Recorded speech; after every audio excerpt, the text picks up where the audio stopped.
On the fog-shrouded beaches of Dunkirk in 1940, more than 300,000 soldiers seemed trapped beneath the scythe of death. Artillery thundered, German planes screamed overhead, yet in the midst of fire and despair, an impossible miracle unfolded. This is not merely a story of retreat, but a turning point in the destiny of the world. Prepare to witness the journey from crushing defeat to the miracle of Dunkirk, a triumph of survival that changed the course of World War II. A low gray dawn spread across the channel as a Heinkel He-111 bomber carved through heavy mist above the French coast. Its pilot face taut and eyes narrowed, strained to pierce the fogged windscreen. Below, the dull flashes of anti-aircraft fire pulsed like angry stars in the clouds, their concussive thuds rattling the bomber's thin skin. Each burst of shrapnel hammered the fuselage with metallic hail, but the German crew held their course, intent on the target they could barely see. The bomber's engines droned with an unyielding rhythm, a sound that blended with the hiss of the wind to create an ominous symphony. Through fleeting gaps in the cloud cover, the pilot glimpsed a chaos of vessels jammed in Dunkirk Harbor, Royal Navy destroyers belching smoke as they fired flak skyward, small civilian craft darting like startled fish. From this altitude, the evacuation fleet seemed fragile, an improvised flotilla of desperation. Yet to the Luftwaffe, it was an irresistible target. The bomb bay doors yawed open with a mechanical groan. Below, a French steamer laden with soldiers strained to pull away from the pier. Men clung to its rails, their silhouettes stark against the water as they scrambled for any semblance of safety. The Heinkel steadied a Predator poised for the strike. A sudden shiver ran through the crew as the first bombs released black ovals, tumbling silently for a heartbeat before gravity claimed them. The sea erupted. Columns of water and smoke shot skyward as the steamer's deck heaved and splintered. Flames leapt from ruptured fuel lines, igniting a rolling inferno that consumed the vessel in seconds. Soldiers flung themselves into the frigid surf, the channel swallowing their screams beneath the echoing roar of detonation. From the cockpit, the pilot caught a final glimpse of fire reflecting on the water like molten glass before the Heinkel banked sharply, vanishing back into the gray shroud. This opening strike was more than a single act of destruction. It was a harbinger. In May 1940, as the smoke of the Great Depression still lingered over Europe and the scars of the First World War remained unhealed, the continent once again stood on the precipice of disaster. Nazi Germany's war machine had moved with terrifying speed, and the skies above Dunkirk now belonged to the Luftwaffe. To the men below, the bomber's departure offered no relief.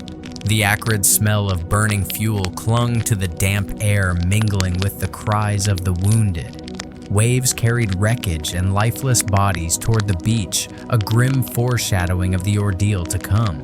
Civilians who had ferried loved ones to safety only days earlier now found themselves witnessing a scene that would echo through history, a desperate fight for survival under relentless fire. As the Heinkel disappeared into the mist, the first act of the Dunkirk saga closed. But the wider drama had only begun.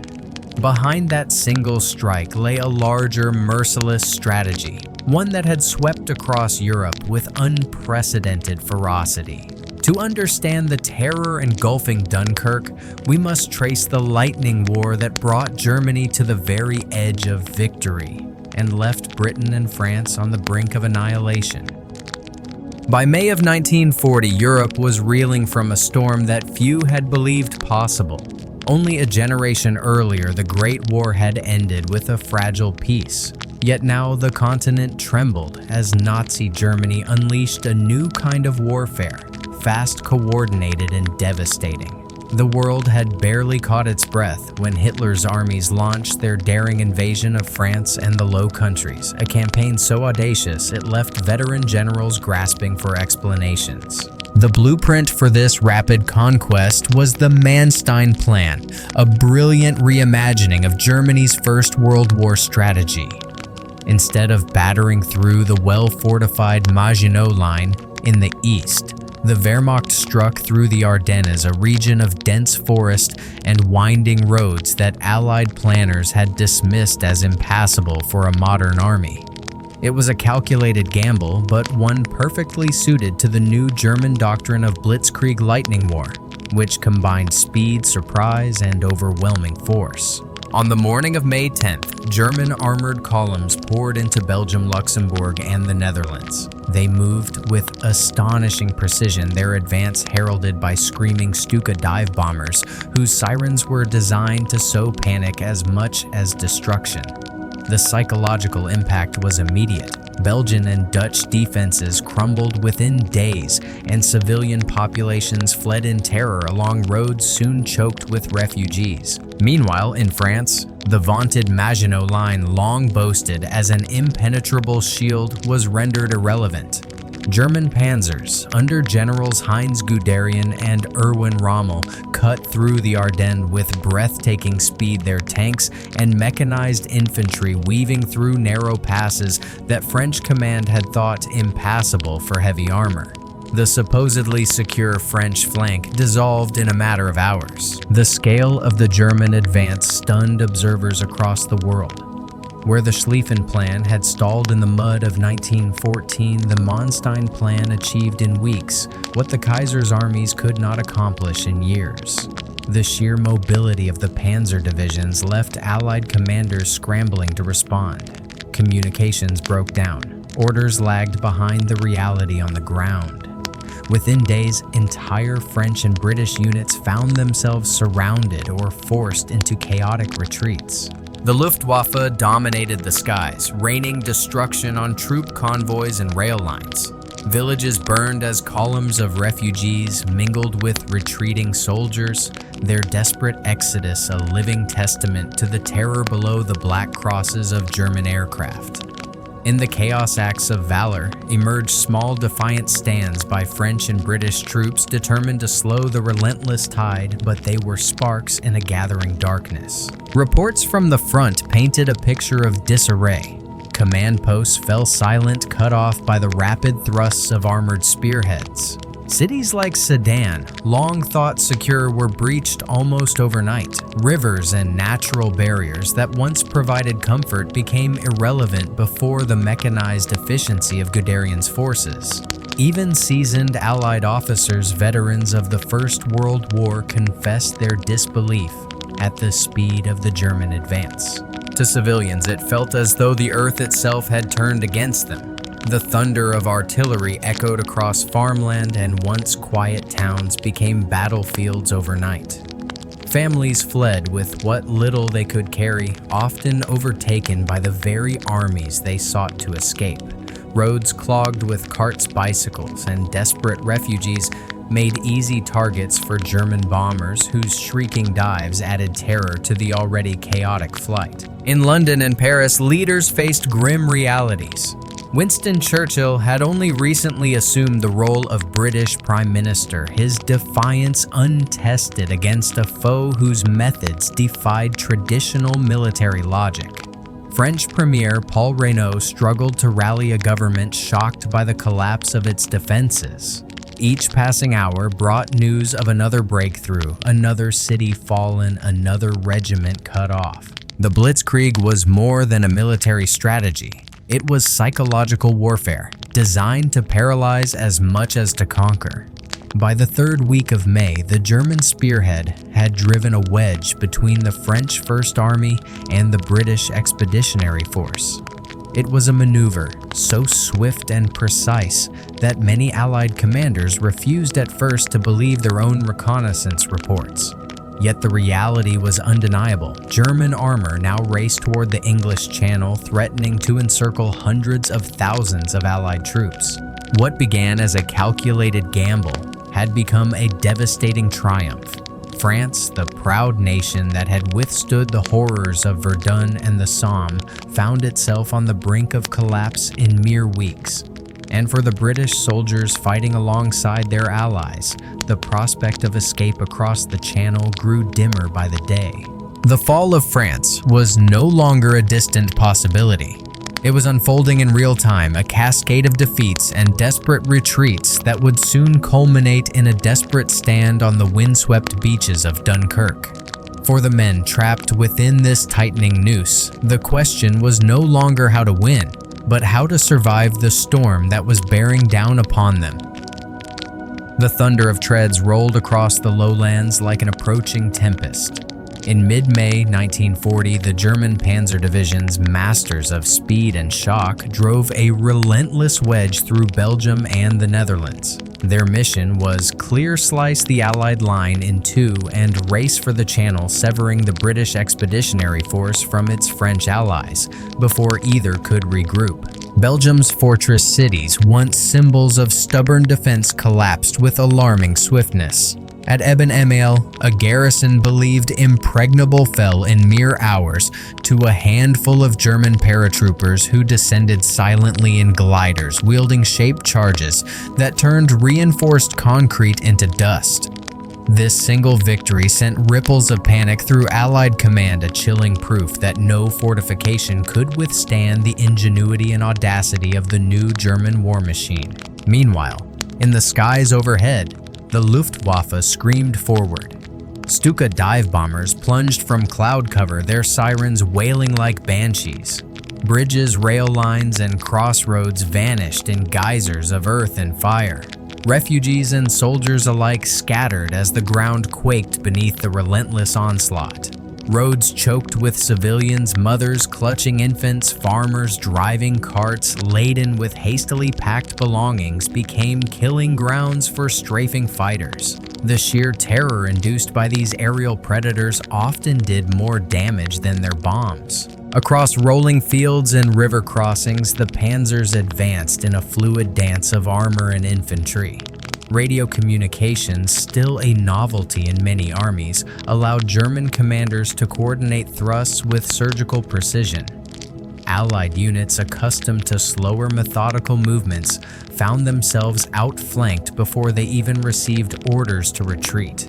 In many cases, French and British formations discovered German tanks behind them while still preparing to engage enemies to their front. At the heart of this offensive, General Heinz Guderian personified the philosophy of blitzkrieg. He urged his crews to push forward without pause, to ignore secondary objectives, and strike deep into enemy territory, severing command and supply lines. The results were staggering. Columns of French troops who believed they were advancing to reinforce the front suddenly faced enemy armor on their flanks. Whole battalions were encircled before a single shot could be fired in organized defense. Villages that had slumbered peacefully for centuries became charred husks overnight. The smell of burning timber and scorched earth mixed with the cries of the displaced. Amid this devastation, acts of courage shone like brief sparks. Belgian soldiers mounted desperate rearguard actions along the Dyle River, buying precious hours for retreating civilians. British units executed stubborn delaying maneuvers, laying mines and demolishing bridges to slow the steel tide. Yet these efforts were but pebbles against a flood.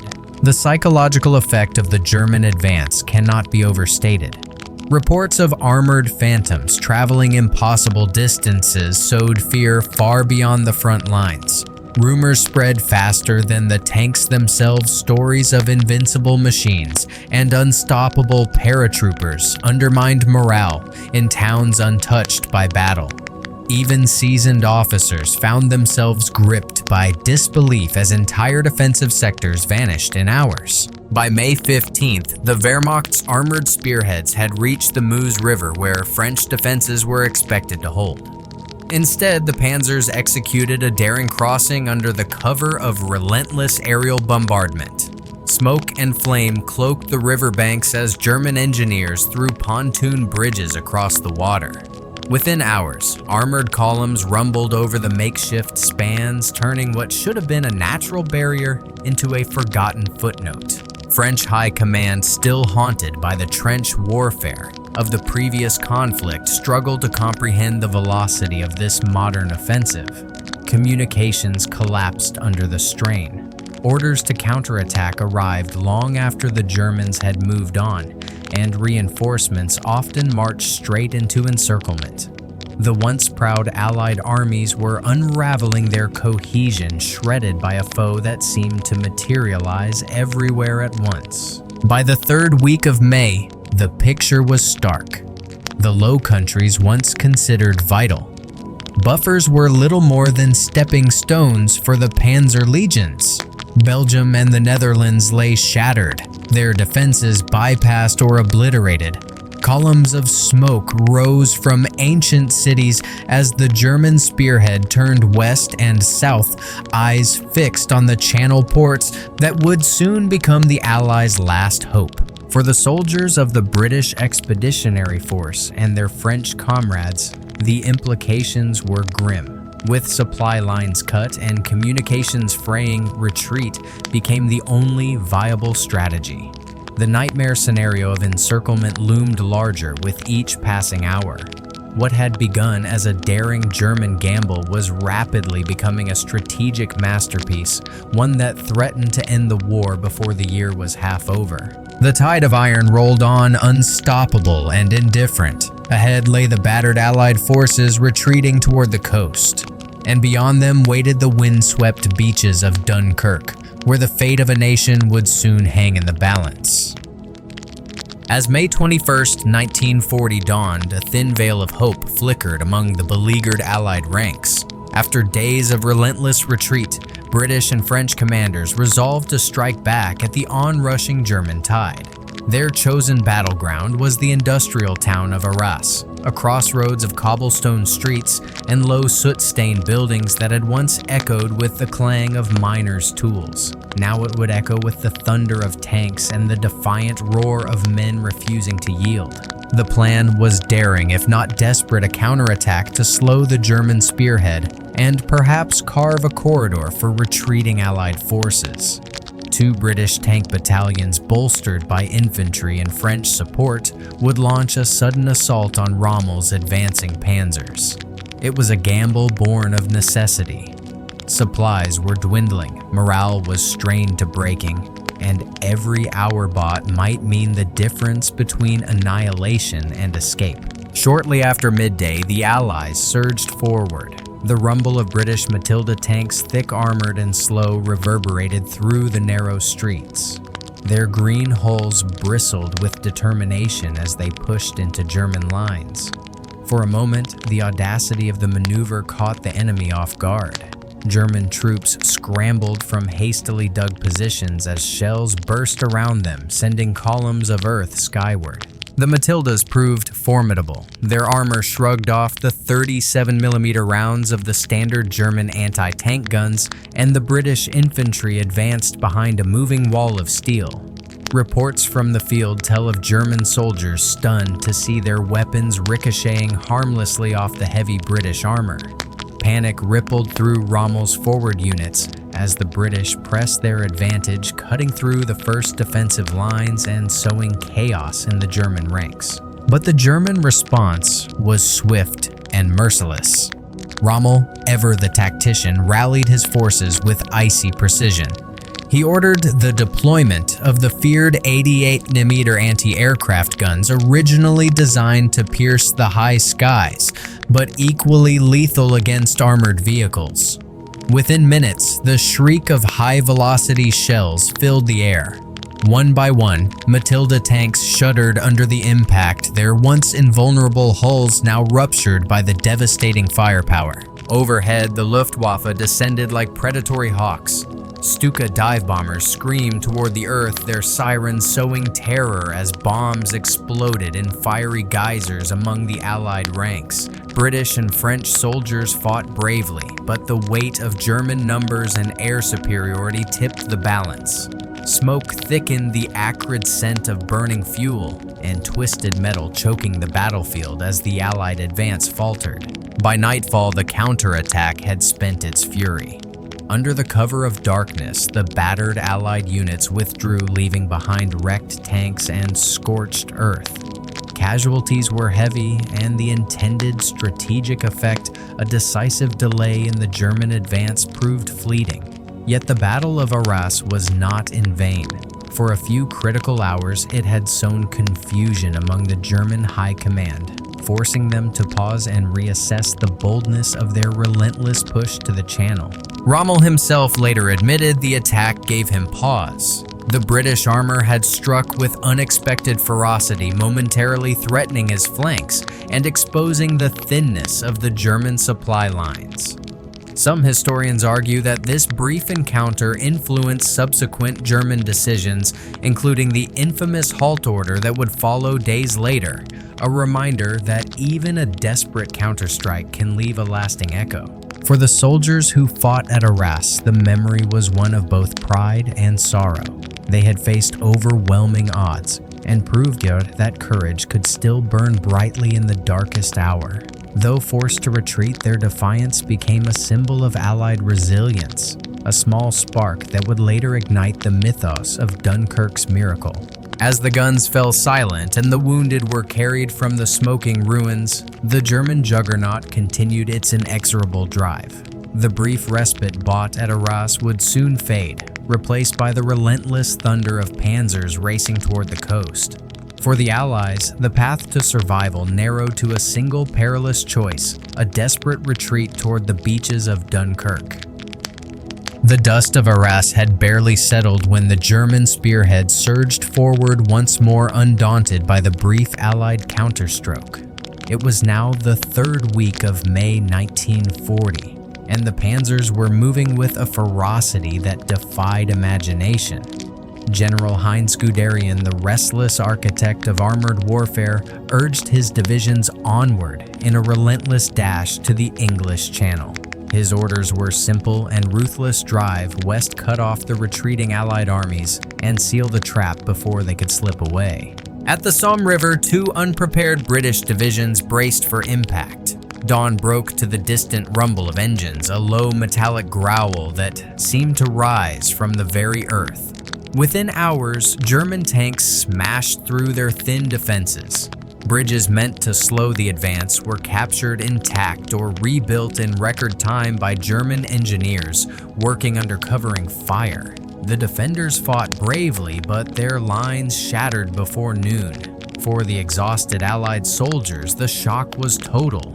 For Guderian's men, it was merely another step toward the coast. The panzers pressed on their iron treads, churning up the green French countryside. Villages that had stood for centuries, peaceful hamlets of stone cottages and wheat fields, now became ghost towns, their inhabitants fleeing as columns of smoke rose in the wake of the advancing storm. German half-tracks roared through narrow lanes, scattering livestock and terrified civilians. In many towns, church bells tolled not for worship, but as warnings, their peals drowned out by the roar of engines and the shriek of Stuka sirens. By May 19th, the German vanguard had captured vital bridgeheads across the Somme, a feat that stunned even their own high command. Guderian, sensing the moment, swung his panzers north toward the channel ports of Boulogne and Calais. Speed was everything. Every mile gained tightened the noose around the British Expeditionary Force and its French allies, who now found themselves perilously close to encirclement. The British and French command scrambled to react. Orders and counter-orders flew across telegraphs and radio lines, but the situation on the ground shifted faster than any plan could adapt. Supply columns were ambushed. Retreating units, desperate to regroup, often marched directly into German roadblocks. Allied commanders who had fought through the grinding trench warfare of the First World War struggled to comprehend the new reality, a war of movement so swift it rendered old strategies useless. In Boulogne and Calais, British troops dug in to defend the channel ports, aware they were all that stood between the panzers and the sea. Naval guns from hastily assembled Royal Navy ships provided support, their thunderous salvos echoing across the harbor. Civilians were evacuated under constant bombardment, their belongings abandoned on the quays as Luftwaffe bombers turned the sky into a blackened furnace. The defenders knew they could not hold indefinitely. Their mission was to buy time to delay the German advance long enough for anything to save the cornered armies to the north. Meanwhile, on the roads leading to Dunkirk, chaos reigned. Endless lines of soldiers' trucks and horse-drawn carts clogged every route, all moving toward the narrow strip of coast that had become their only hope of survival. Exhaustion etched itself onto every face. Dust-coated uniforms and weapons. The smell of sweat smoke and fear hung heavy in the spring air. Yet even as the Allies fled, a strange calm pervaded some German ranks. The Wehrmacht moved with clockwork precision, their supply convoys keeping pace despite the breakneck speed of the advance. Officers pored over maps in commandeered farmhouses, confident the campaign's end was near. Radio operators relayed orders from Berlin that spoke of victory not in months or years, but in days. By May 22nd, the encirclement at Dunkirk was nearly complete. The panzers had reached the coast, their treads churning up the sand of the English Channel itself. Soldiers who had driven for days without rest finally stood at the water's edge, gazing across the narrow strait toward England. Some dipped aching feet in the cold surf, a brief and bitter triumph after the grueling advance. Behind them, a vast Allied army was trapped between the sea and the relentless German war machine. But the story was far from over. From the horizon, strange silhouettes began to appear. Ships large and small, their outlines blurred by morning haze. At first, they seemed insignificant, a ragtag collection of destroyers, trawlers, and merchant vessels. Yet as the hours passed, more and more came into view. The trickle became a flood. British and French soldiers lined the seawall and beaches of Dunkirk, watching with a mix of disbelief and fragile hope as an improvised armada approached. To German soldiers and generals alike, the sight was puzzling. Where had the British found so many transports? How could they hope to evacuate such a vast force under the guns of the Luftwaffe? These questions lingered as the German High Command considered its next move. For all their triumph, the final blow had yet to fall. And in that uncertain pause lay the seeds of one of the war's most controversial decisions, a moment when victory hung tantalizingly close, only to be reshaped by a single fateful order. By the evening of May 22nd, 1940, the jaws of the German advance had snapped shut around a vast Allied force. The British Expeditionary Force, alongside French and Belgian troops, now found themselves pressed against the cold gray waters of the English Channel. What had begun as a series of daring breakthroughs had culminated in a massive encirclement. For over 300,000 soldiers, Dunkirk was no longer a waypoint on a map, it was the last fragile hope for survival. The encirclement was the product of relentless speed and ruthless precision. From the Ardennes to the Channel, the German panzers had driven with mechanical fury, severing supply lines and outflanking every defensive position. Roads, once filled with reinforcements, were now littered with the wreckage of abandoned vehicles, smoldering farmhouses, and the desperate dead. The French countryside bore silent witness to a strategy executed with near-perfect efficiency, leaving the Allied command reeling. On the beaches and in the narrow streets of Dunkirk, chaos reigned. Tens of thousands of soldiers poured into the small port town, forming endless lines that snaked across the sand and along the sea wall. Packs of weary men huddled against the biting wind, their uniforms caked with mud and smoke. Exhaustion shadowed every face. Eyes stared hollowly toward the horizon, searching for ships that might deliver them from the tightening noose. Naval planners in London scrambled to assemble an evacuation fleet, but the situation seemed nearly hopeless. Dunkirk's port facilities lay in ruins blasted by Luftwaffe bombs. the harbor channel was clogged with sunken vessels, their twisted masts jutting above the tide like broken bones. Yet across the channel, an astonishing call to arms was taking shape. Admiralty orders went out to requisition anything that could float destroyers, fishing boats, trawlers, even private yachts.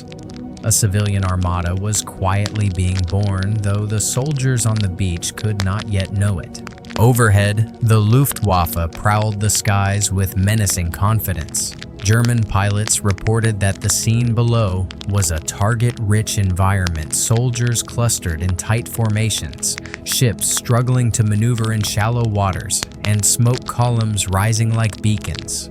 Stuka dive bombers, their wailing sirens designed to paralyze with terror, swept in low to unleash their payloads. Each strike sent geysers of sand and seawater into the air, the concussions echoing across the dunes like the drumbeat of some merciless deity. Despite these attacks, the Allied troops clung to a fragile order amid the chaos. British and French officers organized defensive perimeters around the town, buying precious time for the evacuation to begin. Royal artillery crews dragged their guns into position along the dunes, their barrels blackened from constant firing. French infantry held the perimeter with stoic determination, their rifles and machine guns rattling in defiance each time the Germans probed the encircling line. Inside German high command, the atmosphere was one of triumph tempered by urgency. Generals debated how best to finish the kill. Some urged a swift armored strike to crush the pocket and capture the entire British force. Others argued that the Luftwaffe could annihilate the trapped enemy from the air, sparing German tanks from the hazards of marshy terrain and urban combat. As reports streamed in of the vast Allied presence on the beaches, a crucial question loomed: would the British attempt a daring evacuation or simply surrender en masse? Hitler himself watched events unfold with a mixture of confidence and calculation. His armored columns had achieved an astonishing victory, driving a wedge through France in a matter of weeks and cornering an entire Allied army. Yet he hesitated to deliver the final blow.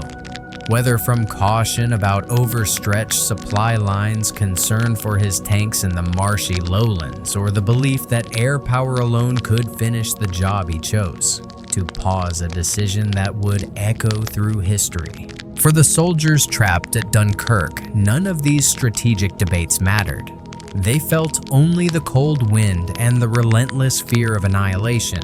Nights were punctuated by the distant rumble of artillery and the sudden scream of dive bombers. Fires burned along the waterfront, painting the low clouds with a hellish glow. Amid the destruction, men shared cigarettes, whispered prayers, and scanned the black horizon for a glimmer of salvation. As the tide lapped at their boots and the enemy ring tightened, a miracle seemed the only escape. Unknown to the weary men on those beaches, the first outlines of that miracle were already forming across the channel.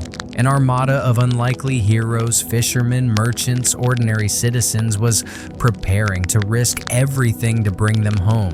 But for now, Dunkirk remained a trap, its defenders bracing for the next German assault, each hour a battle against despair. Morning broke on May 24, 1940, beneath a brooding sky over Flanders.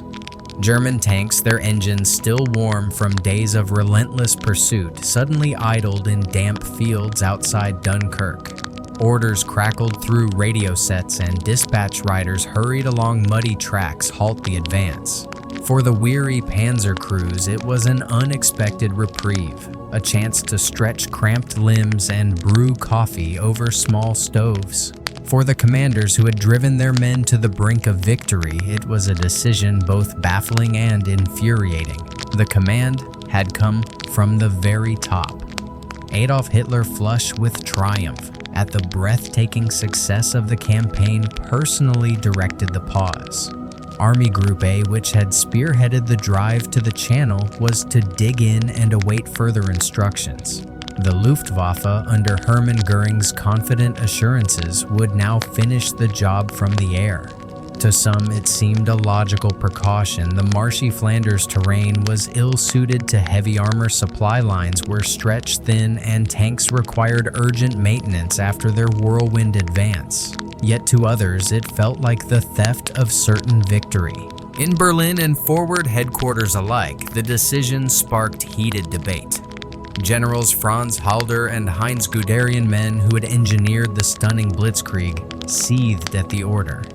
Their diaries and post-war memoirs overflowed with frustration. The Air Force on which all hopes are pinned is dependent on the weather, Halder noted with a mix of disbelief and resignation. To him, every hour of delay offered the British a chance to reinforce defenses or even escape. Field Marshal Gerd von Rundstedt, commanding Army Group A, added his own cautious reasoning. The panzers had raced hundreds of miles in less than 2 weeks, far ahead of their supporting infantry and artillery. Fuel and ammunition were running low. A counterattack from the south, though unlikely, could cut the spearhead off from its base. Perhaps he mused a pause was prudent until supply lines caught up and the flanks were secured. Rundstedt's voice carried weight, and Hitler listened. Hermann Göring, meanwhile, seized the opportunity to elevate the Luftwaffe's prestige. He boasted that his air fleets could annihilate the trapped Allied forces without risking a single German tank. To Hitler, eager to validate the Luftwaffe as the dominant arm of his military, the prospect was irresistible. In a single stroke, he could spare his armor, reward his air marshal, and humiliate the British before the watching world. On the ground, German officers gritted their teeth. Guderian, never shy about defying orders, argued that his panzers could smash through Dunkirk's thin defenses in a matter of hours. Erwin Rommel, whose audacity had carried the 7th Panzer Division from the Ardennes to the Channel, believed momentum was everything. To stop now was to give the enemy life. Yet even these daring commanders ultimately obeyed their frustrations hidden behind curt salutes. Across the encircled pocket, the Allies sensed the pause, but scarcely dared believe it. British and French troops continued to dig trenches in the dunes and strengthen barricades in the shattered town, expecting a renewed assault at any moment. To them, the sky remained the greatest threat. The whine of approaching engines sent men diving for cover as Luftwaffe bombers wheeled overhead. Black plumes of smoke rose from shattered piers and burning warehouses, each explosion a reminder that death could descend at any instant. Yet the weather, that ancient and unpredictable ally, conspired against Göring's grand promises. Low clouds and persistent drizzle limited bombing runs and frustrated pilots. The thick coastal fog dulled the accuracy of dive bombers and sapped their fuel reserves. Time and again, missions were aborted, or bombs fell harmlessly into the churning sea. British anti-aircraft gunners, though outnumbered, seized every break in the weather to exact a toll on the attackers. Historians have argued for decades over Hitler's motives.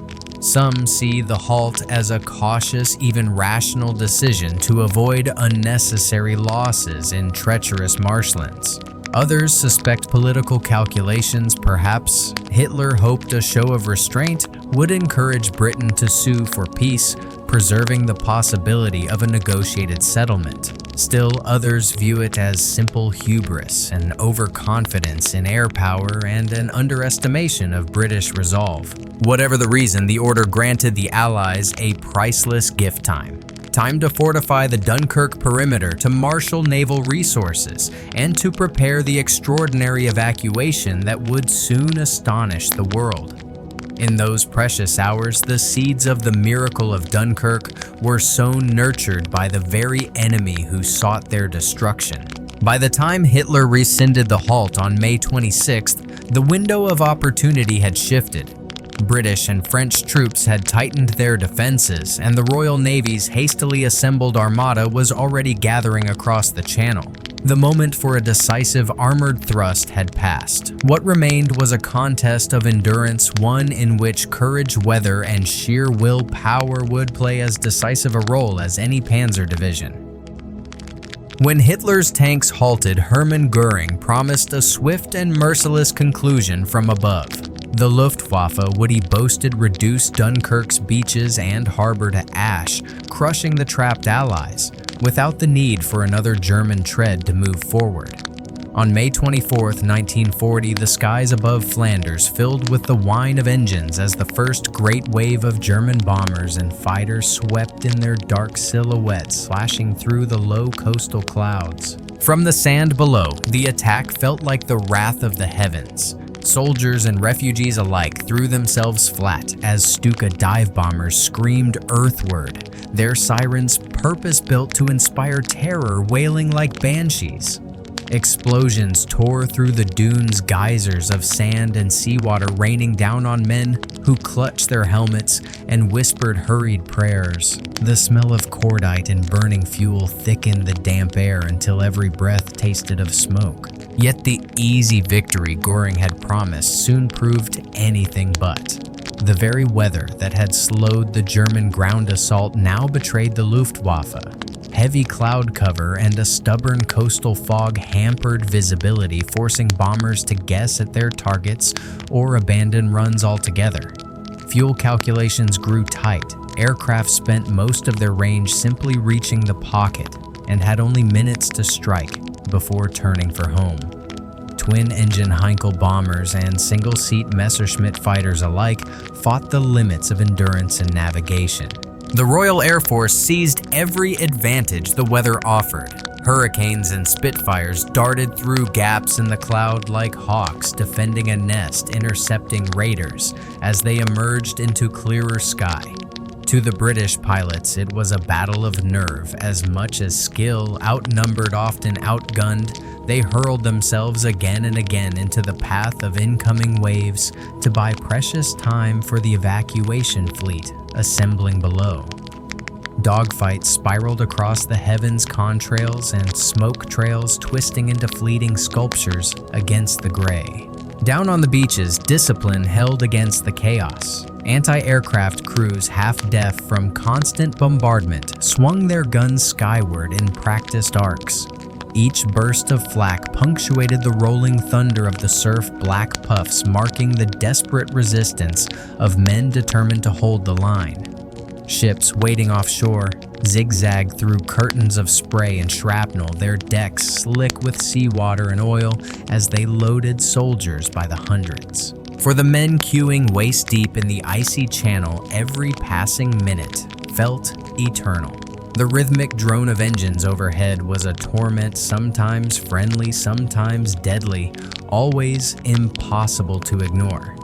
Veterans would later speak of a strange, almost surreal calm between raids, moments when gulls wheeled lazily in the smoky sky and the sun broke briefly through, only to be shattered by the sudden shriek of sirens and the concussive blast of bombs. Despite relentless sorties, nearly 1,000 aircraft committed in successive waves, the Luftwaffe could not stem the tide of evacuation.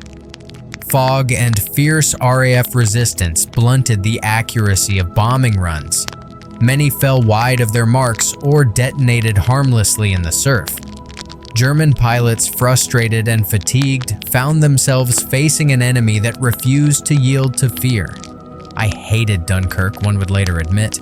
"It was just cold-blooded killing, yet still they kept coming." Night brought no true respite. Searchlights probed the darkness as sporadic raids continued, but each evening also delivered a new flotilla of rescue vessels.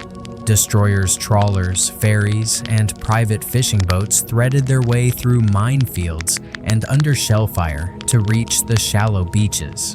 They became moving beacons of hope to the tens of thousands still waiting, their lights flickering like stars across the black water. Göring's grand boast had faltered. Dunkirk burned, but it did not break. Every hour the Luftwaffe failed to annihilate the pocket allowed more soldiers to slip away across the channel. The halt Hitler had ordered now looked less like tactical prudence and more like a squandered chance. And as the smoke cleared each morning to reveal yet more ships on the horizon, a quiet realization spread through the Allied ranks. Against all odds, escape might yet be possible. While the Luftwaffe thundered overhead, the encircled armies on the ground fought with a grim determination that astonished even their adversaries. Along the Ypres-Camins Canal, a vital barrier shielding the shrinking Dunkirk pocket, British and French troops braced themselves for the inevitable German assault. It was late May 1940, and every hour of resistance meant more soldiers might escape across the channel. The defenders understood their mission: hold the line no matter the cost. The canal itself became a crucible of defiance. Muddy banks and narrow bridges turned into fiercely contested choke points. The rumble of artillery never ceased. German forces under General Fedor von Bock hurled infantry and armor forward, seeking a decisive breakthrough. Shells screamed across the water, their detonations sending plumes of earth and canal spray skyward. Yet the British, many of them exhausted territorials and regulars who had been retreating for days, refused to yield. Eyewitness accounts speak of extraordinary bravery. Companies cut off from their battalions fought on in isolated farmhouses, turning each building into a fortress.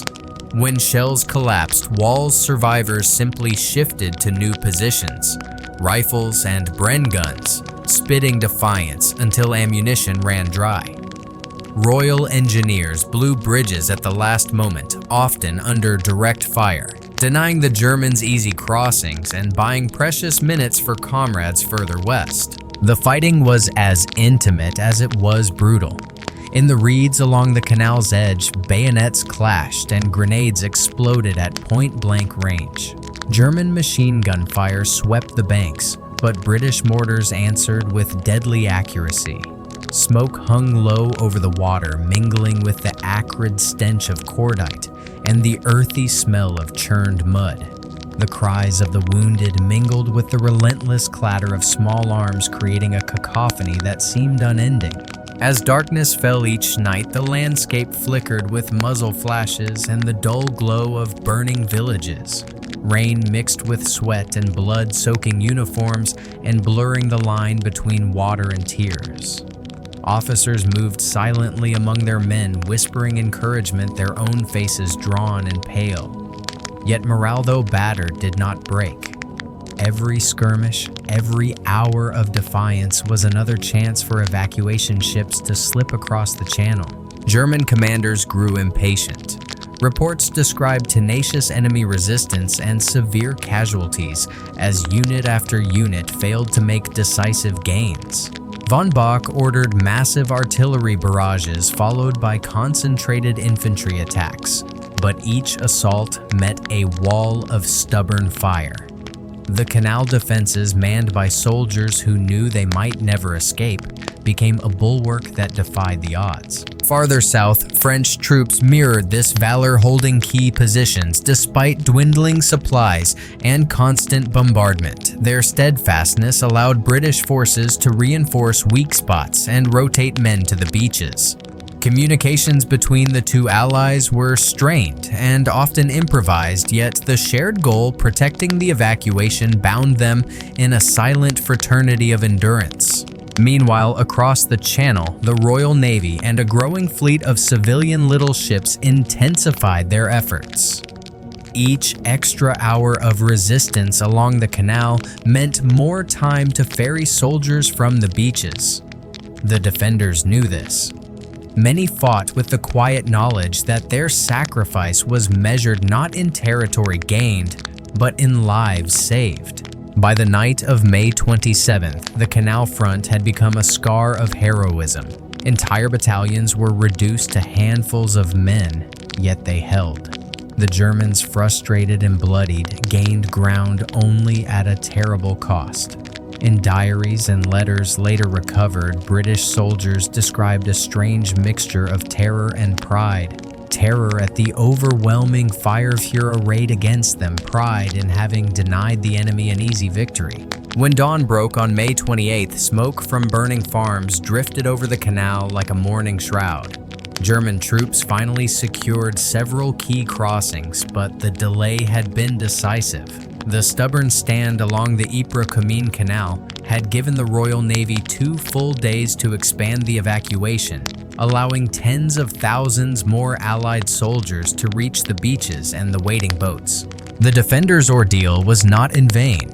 Their fierce stand had transformed a hopeless retreat into a fighting withdrawal, preserving the fragile lifeline to England. Though many would be captured or killed, their courage became an integral part of the Dunkirk legend, a testament to endurance when all seemed lost.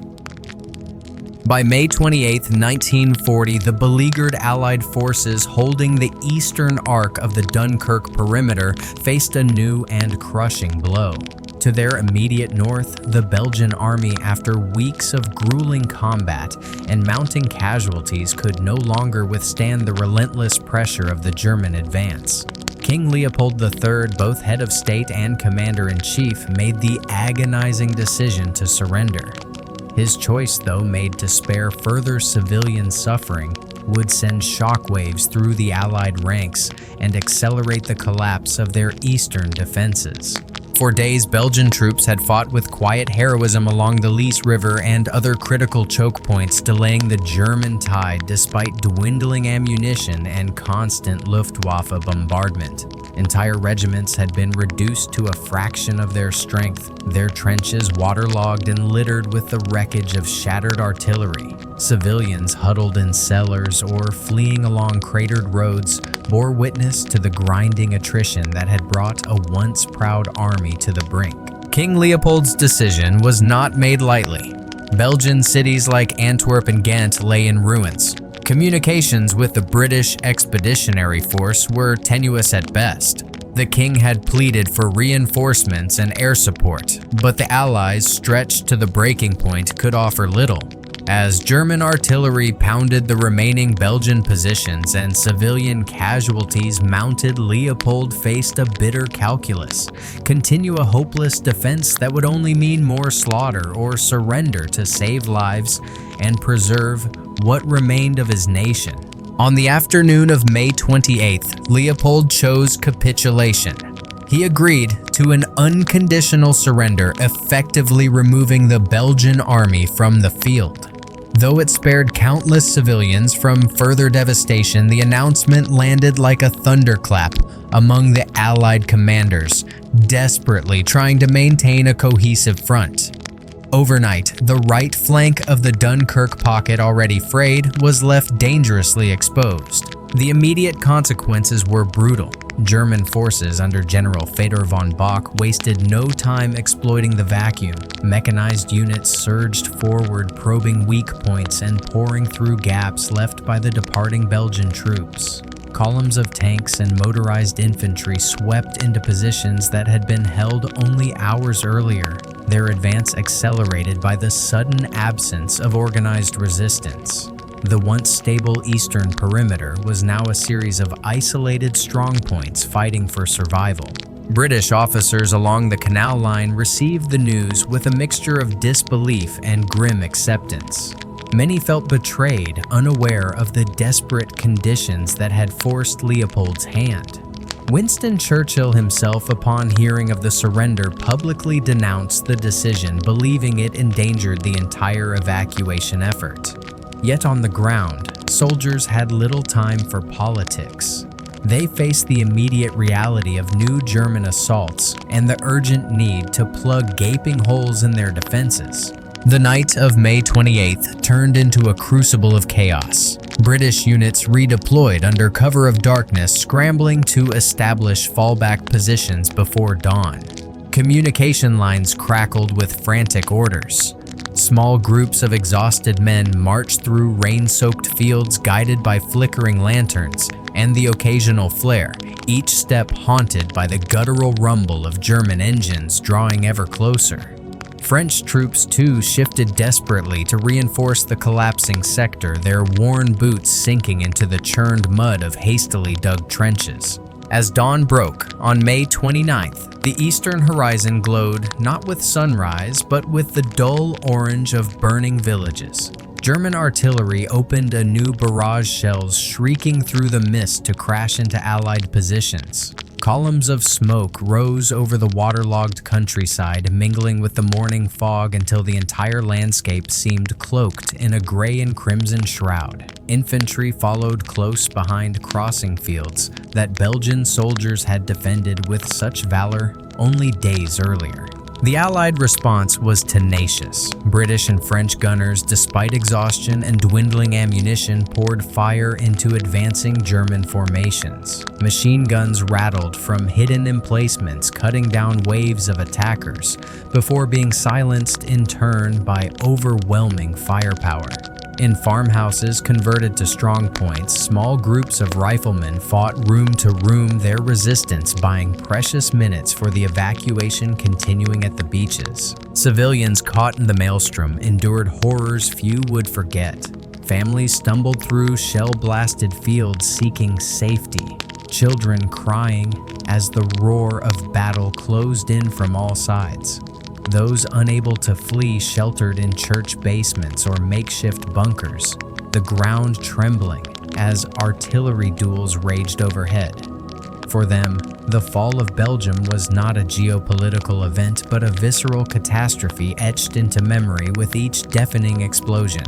Despite their valor, the Allies could not fully stem the tide. German forces pushed relentlessly toward the heart of the Dunkirk perimeter, tightening the noose with each passing hour. Yet the Belgian army's final stand and the Allies' frantic countermeasures were not in vain. Every hour of resistance, every delaying action along the eastern flank allowed more soldiers to reach the beaches and board the armada of ships, destroyers, fishing boats, and civilian yachts that now crisscrossed the channel in a continuous shuttle of salvation. From the vantage of history, Leopold's surrender remains a subject of debate.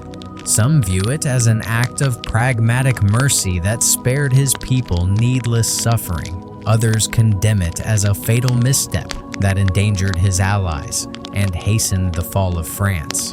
What is certain is that the decision reshaped the final days of the Dunkirk evacuation.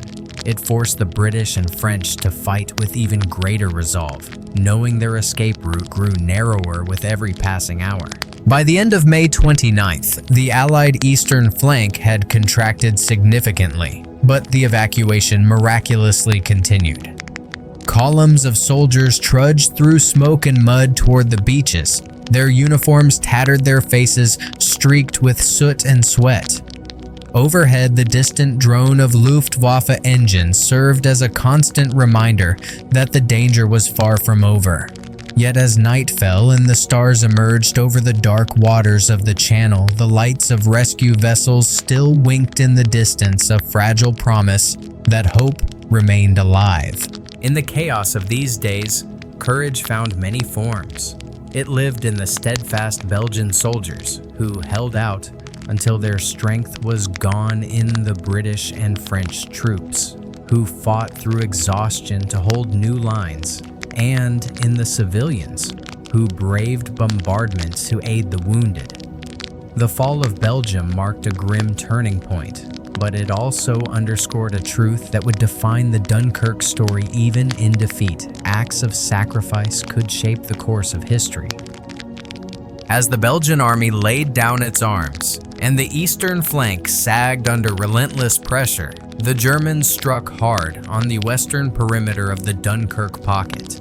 Here, the celebrated 7th Panzer Division under General Erwin Rommel prepared a maneuver that would become a masterclass in lightning warfare. The goal was clear-cut off French forces attempting to regroup and choke the Allied escape corridor to the sea.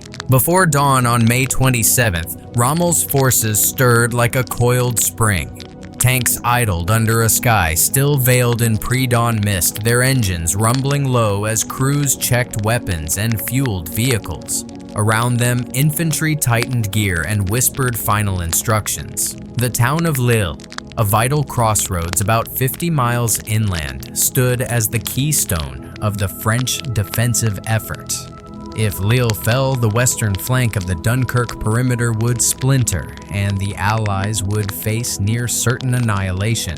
Rommel, already gaining a reputation for daring tactics, launched his assault with characteristic speed. The first German armored spearheads punched through weak French screening units with astonishing ease, exploiting gaps in the disorganized defenses. Columns of panzers roared across farmland still damp with morning dew, their steel treads chewing through hedgerows and fences. French patrols scarcely had time to radio warnings before being swept aside. By mid-morning, the 7th Panzer Division was deep behind the French forward positions, moving faster than Allied intelligence could track. Rommel personally directed key movements from the front, riding in a command vehicle that darted dangerously close to enemy fire. His willingness to lead from the vanguard inspired his troops and sowed confusion among the French, who struggled to comprehend the speed of his advance. Eyewitness accounts later described German armor appearing suddenly on roads thought safely behind French lines, like a storm breaking from a clear sky. The defenders of Lille, however, did not collapse without a fight. French troops, including elements of the First Army, mounted a stubborn defense within the city's industrial sprawl. Narrow streets and brick factories provided natural strong points, and machine gun nests turned every intersection into a killing ground. Civilians took shelter in basements as artillery shells screamed overhead, their blasts echoing through the warren of alleyways. For 2 days, the city became a crucible of close-quarters combat, where every street corner and rooftop was contested. Rommel countered this resistance with characteristic ingenuity. Rather than grind forward in a frontal assault, he used rapid flanking maneuvers to encircle the French defenders. German units bypassed heavily fortified districts, isolating pockets of resistance, while other forces swept around to cut off escape routes. Heavy artillery and Stuka dive bombers hammered French positions, collapsing buildings and sending shock waves through the city. Flames consumed entire blocks, and smoke turned the midday sky a murky brown. Despite being outnumbered and outgunned, the French soldiers fought with remarkable tenacity. Some units refused to surrender even when surrounded, launching desperate counterattacks with bayonets and grenades. They were acutely aware that every hour they delayed, the Germans bought time for their comrades retreating toward Dunkirk. Civilians later recalled the sight of French soldiers making last stands amid the rubble, their uniforms blackened by soot, their faces set in grim determination. As the battle for Lille raged, Rommel's wider strategy unfolded with ruthless precision. His forces isolated nearly 35,000 French troops, pinning them in an ever-tightening ring. German artillery established lethal choke points on the city's approaches, cutting off reinforcements and preventing any organized withdrawal. Encircled and battered, the French defenders continued to resist, forcing the Germans to commit additional divisions to finally subdue the city.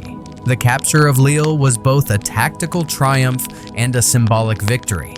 With the western flank collapsing, the Allied line around Dunkirk contracted, further shrinking to a narrow coastal strip barely 7 miles deep. Yet the fierce defense of Lille was not in vain. The French stand tied down 7 German divisions' troops that might otherwise have been hurled at Dunkirk itself. This unplanned delay, like so many others in those frantic days, gave the evacuation effort another precious margin of survival. For Rommel, the battle solidified his reputation as the Desert Fox, in the making a commander of audacity and speed who thrived on chaos. He later reflected that the fighting in Lille revealed both the skill of his own troops and the courage of the French. They fought like lions, he admitted, a rare tribute to an enemy he had bested. By the evening of May 29th, the fires of Lille still smoldered as German troops finally secured control of the city. Streets lay choked with debris and the ruins of shattered homes. Survivors, soldiers, and civilians alike emerged from cellars to a landscape of blackened stone and twisted steel. thousands of French prisoners were marched away under a sullen sky, their bravery acknowledged even by their captors. Meanwhile, the main body of the Allied force continued its desperate retreat toward the beaches. British and French columns trudged through smoke-hazed countryside, their ranks thinned by days of fighting and ceaseless Luftwaffe harassment. Each mile toward Dunkirk was marked by the detritus of war-burned-out trucks, abandoned artillery, and the occasional body left where it fell. Yet the line held barely, thanks in part to the stubborn sacrifice at Lille. As news of the battle reached London and Paris, it carried a dual message. Lille had fallen, but the time it bought meant that Operation Dynamo, the evacuation effort, could continue to expand. Royal Navy destroyers and an ever-growing flotilla of civilian craft now ferried soldiers in an unbroken shuttle across the channel.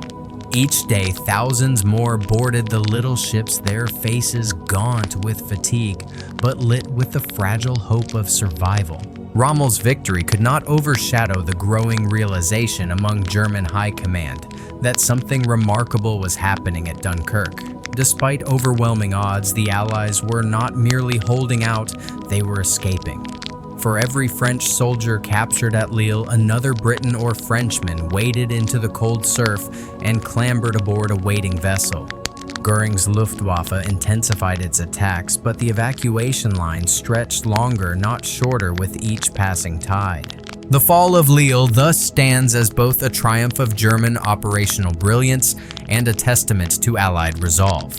It underscored the brutal efficiency of blitzkrieg, while highlighting the power of sacrifice to alter the course of history. Though the city's defenders were ultimately overwhelmed, their stand delayed the German timetable and helped transform a looming catastrophe into what would later be celebrated as the miracle of Dunkirk. By May's end, the jaws of the German trap were nearly shut. The Dunkirk perimeter had shrunk to a sliver of battered dunes and marshland, a final bastion from which hundreds of thousands of soldiers awaited rescue. Yet because of the courage shown at Lille, those soldiers still had a fighting chance, and across the channel, an entire nation stood ready to seize it. By the night of May 26, 1940, the narrow crescent of sand at Dunkirk had become the heart of Allied survival. Operation Dynamo, the code name for the desperate evacuation, was officially underway. From the outset, it was a mission fraught with peril. The Royal Navy, working under the relentless drone of Luftwaffe patrols, aimed to extract as many men as possible before the tightening German ring snapped shut. What began as a plan to rescue perhaps 45,000 soldiers would grow almost miraculously into one of the greatest maritime rescues in history. The beaches presented a scene of haunting contrast, the natural serenity of the French coastline colliding with the machinery of modern war. Under a leaden sky, endless columns of British and French troops stretched across the dunes, their helmets glinting dully in the pale light. Some men dug shallow foxholes to escape the strafing fire. Others sat silently, staring toward the hazy horizon where salvation might appear. The smell of salt mingled with smoke from distant fires, and the rhythmic crash of waves carried the faint but constant boom of artillery. Naval planners in Dover faced a monumental challenge. Dunkirk's harbor lay in ruins, its piers splintered and its main channel clogged with wreckage. Large warships risked grounding in the shallow waters. To solve the problem, the Royal Navy turned to an audacious idea: enlist every available vessel, no matter how small. Fishing trawlers, pleasure yachts, lifeboats, Thames barges, anything that could carry men across the channel was pressed into service. Soon the call went out across Britain, and hundreds of civilian captains volunteered without hesitation, many setting off with little more than a compass and courage. These little ships of Dunkirk, as they would come to be known, set sail in convoys through treacherous waters. They braved mines, rough seas, and the constant threat of air attack to reach the beaches. Some were skippered by seasoned mariners, others by weekend sailors who had never before faced combat conditions. Their arrival was a lifeline to the soldiers waiting ashore. For men who had resigned themselves to capture or death, the sight of these modest craft bobbing toward the French coast was nothing short of a miracle. On the beaches, order struggled against chaos. Naval officers with megaphones called out embarkation orders, trying to impose discipline on the thousands of men clamoring for rescue. Soldiers waded chest-deep through frigid surf to reach the shallow draft boats that would ferry them to larger destroyers waiting offshore.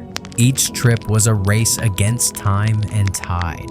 Many men returned again and again with their small craft shuttling soldiers through sheets of machine gun fire and the deafening roar of bombs.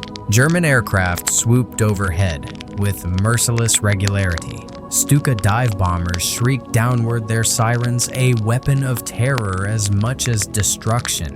Bombs exploded among the waiting troops, sending plumes of sand and seawater skyward and sowing panic. Yet remarkably, the evacuation never collapsed. Men who dove for cover at the sound of approaching planes rose again to rejoin the lines, driven by an instinct stronger than fear.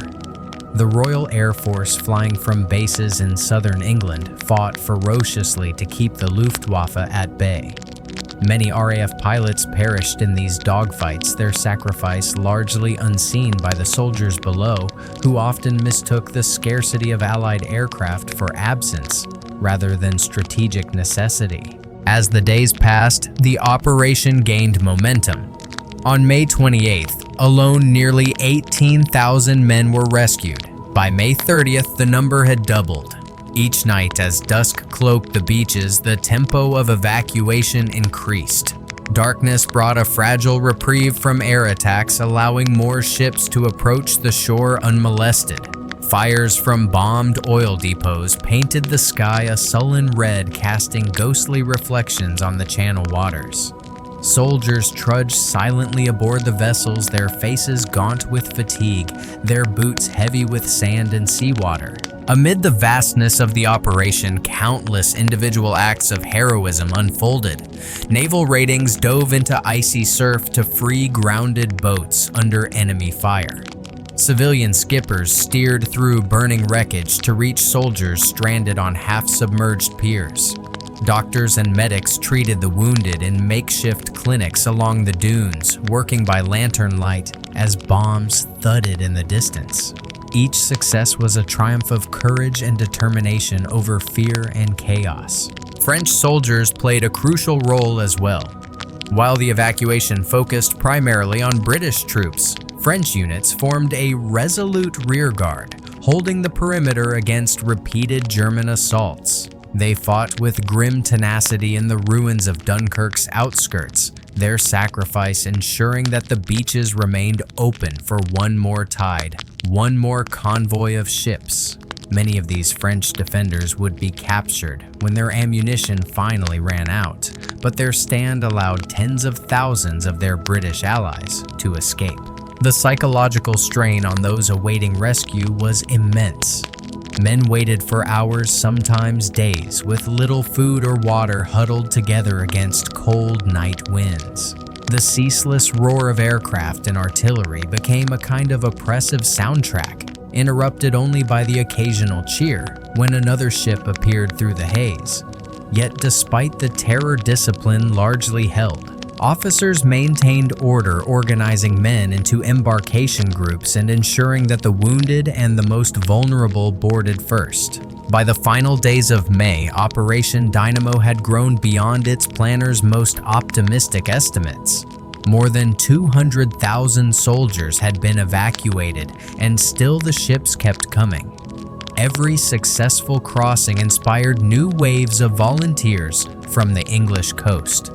Some civilians sailed back and forth multiple times, ignoring exhaustion and the ever-present danger of attack. Their courage became a rallying point for a British public bracing for the possibility of invasion. The miracle of Dunkirk, as it would later be called, was not a single moment but a relentless accumulation of small miracles, a fog bank that rolled in just as German bombers prepared to strike, a fishing boat that carried twice its capacity without capsizing, a last-minute change of wind that cleared smoke long enough for a convoy to find its way home.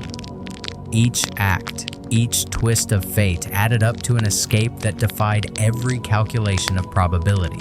Still, the evacuation was no triumph in the conventional sense. The men rescued left behind nearly all their heavy equipment, tanks, artillery trucks, and weapons, littered the beaches abandoned in the mad scramble to the sea.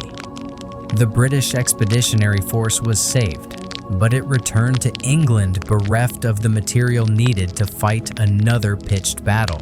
For the French, the price was even harsher. Tens of thousands remained to face capture or death as the German advance continued.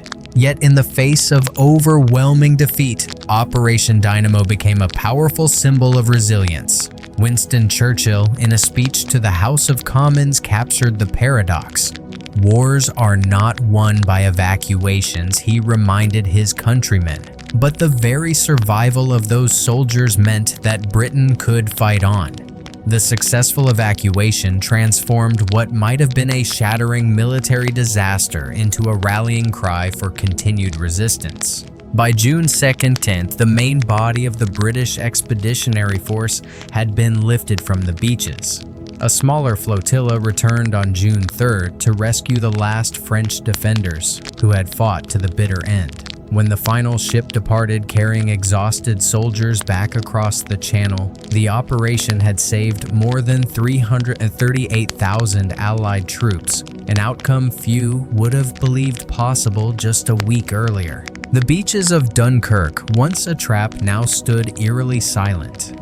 The sand was littered with abandoned weapons, scorched vehicles, and the skeletal remains of burned-out ships. Smoke drifted over the ruined harbor as the tide washed debris ashore. Though the Germans would soon occupy the town, their prize was bitterly diminished. The great Allied army they had encircled had slipped almost impossibly from their grasp. Operation Dynamo had defied both enemy and expectation.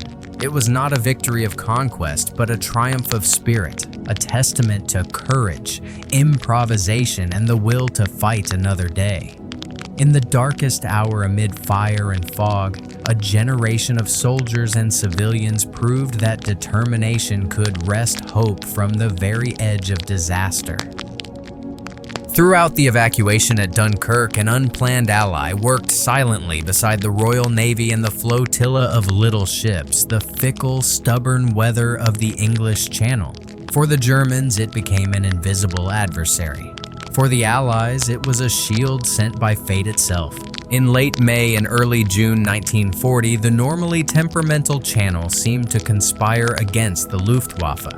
A heavy blanket of low cloud rolled in from the west, mingling with the smoke of burning oil depots to create a sky of shifting gray.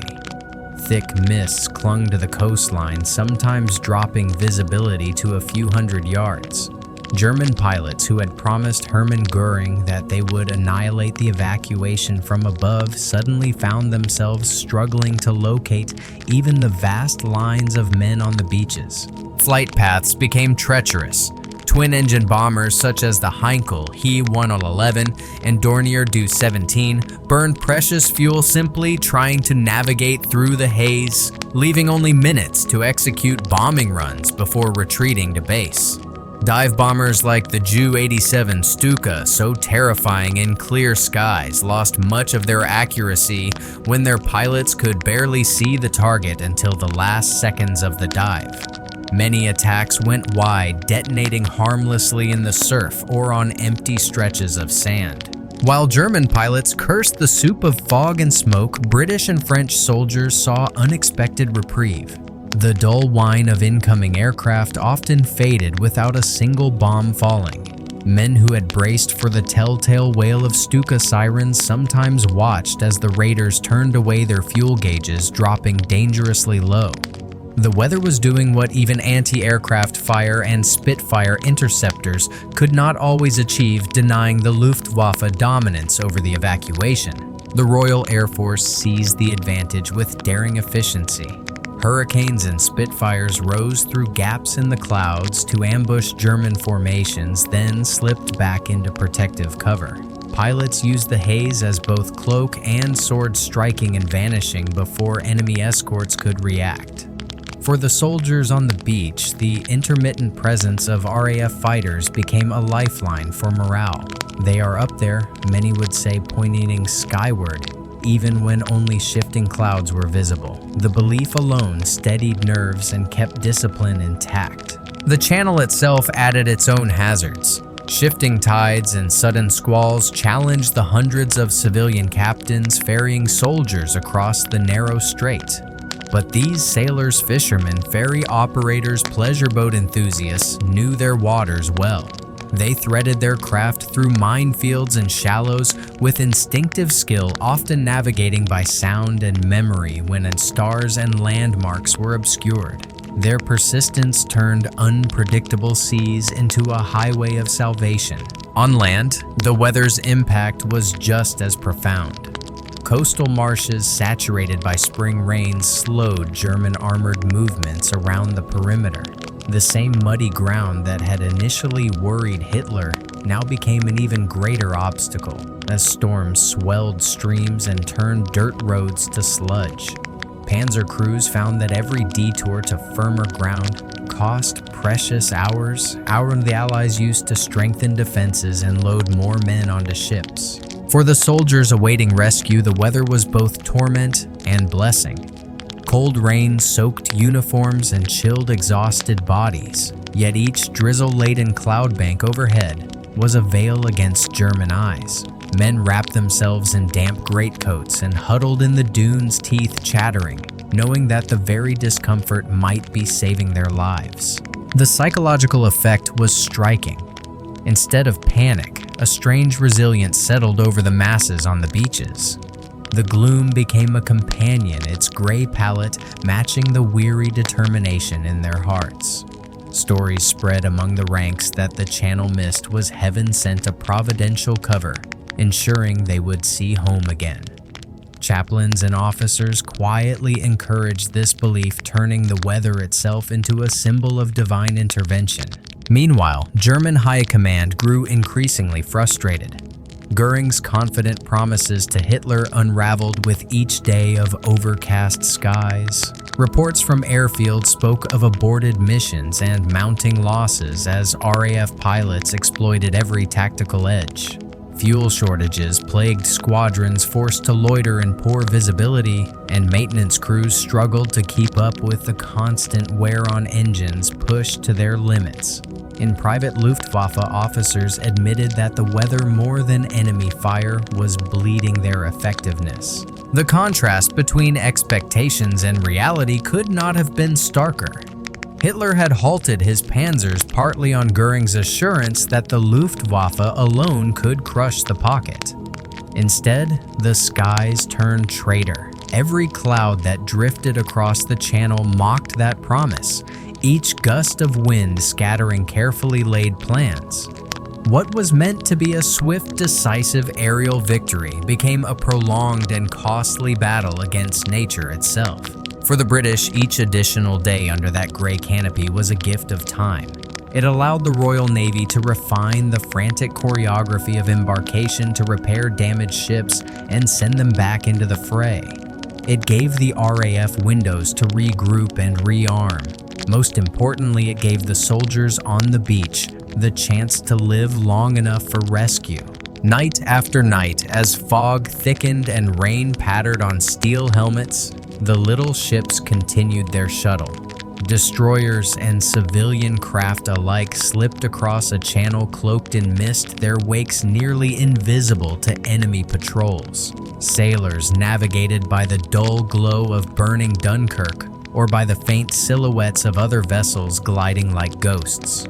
Each successful round trip brought hundreds more men home. When clearer weather finally returned in early June, the miracle was nearly complete. The Luftwaffe redoubled its efforts, unleashing massive raids that turned the sky black with smoke and flame.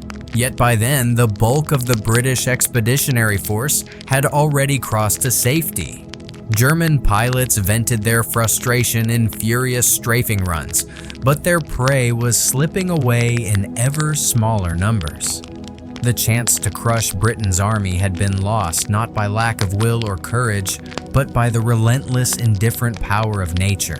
Historians still debate the weight of weather in the outcome at Dunkirk, but for those who lived it, the memory is clear.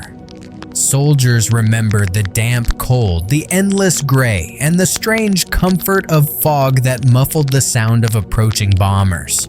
Sailors recalled nights when the sea and sky seemed to merge into a single dark expanse, hiding them from the enemy as they ferried men to freedom. In the end, the weather became as much a character in the story as any general or admiral.